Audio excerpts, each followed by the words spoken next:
ایک دفعہ کا ذکر ہے کہ ایک چور چوری کرنے بادشاہ کے محل میں گیا۔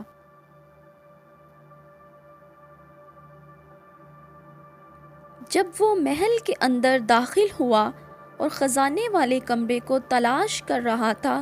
تو اس دوران اسے ایک کمرے سے گفتگو کی آواز آئی کہ ہم اپنی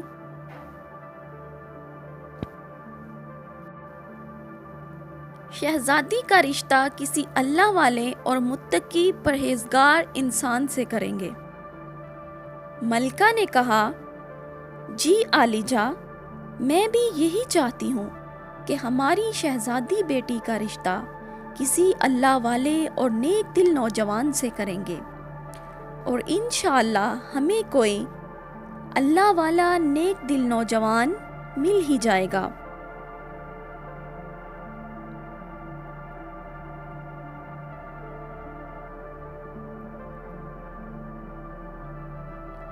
بادشاہ اور ملکہ کی باتیں سن کر چور سوچ بچار میں پڑ گیا، اور اس نے سوچا کہ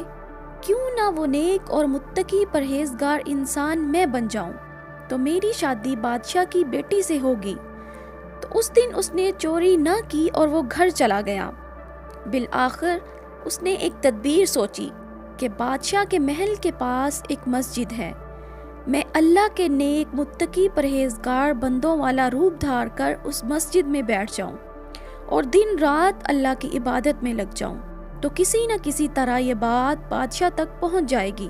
اور پھر وہ اپنی شہزادی بیٹی کا رشتہ میرے ساتھ کر دے گا۔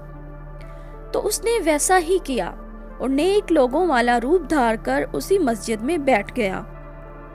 اور دن رات اللہ کی عبادت کرنے میں لگ گیا۔ لوگ اسے دیکھتے تو سوچتے کہ یہ تو کوئی اللہ کا برگزیدہ بندہ ہے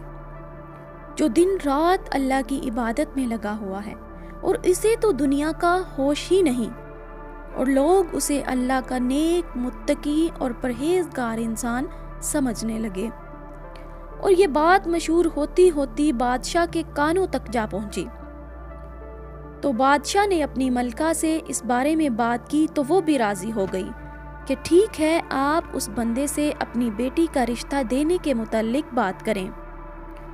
تو بادشاہ نے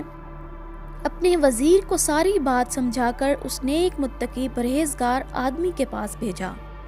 وزیر اس کے پاس گیا اور اس سے بادشاہ کا پیغام دیا اور کہا کہ بادشاہ سلامت اپنی بیٹی کا رشتہ آپ سے کرنا چاہتے ہیں۔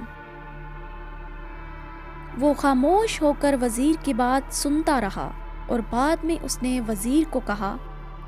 کہ مجھے یہ رشتہ قبول نہیں ہے۔ تو وزیر نے اس سے اس کی وجہ پوچھی تو اس نے کہا کہ میں تو ایک چور تھا اور بادشاہ کے محل میں چوری کرنے کی غرض سے گیا تھا، اور اس طرح اس نے روتے ہوئے سارا واقعہ وزیر کو سنایا اور کہا کہ اب تو مجھے جو عبادت میں سرور اور مزہ آیا ہے وہ شاید مجھے دنیا کی دولت تخت و تاج میں بھی نہ ملے گا،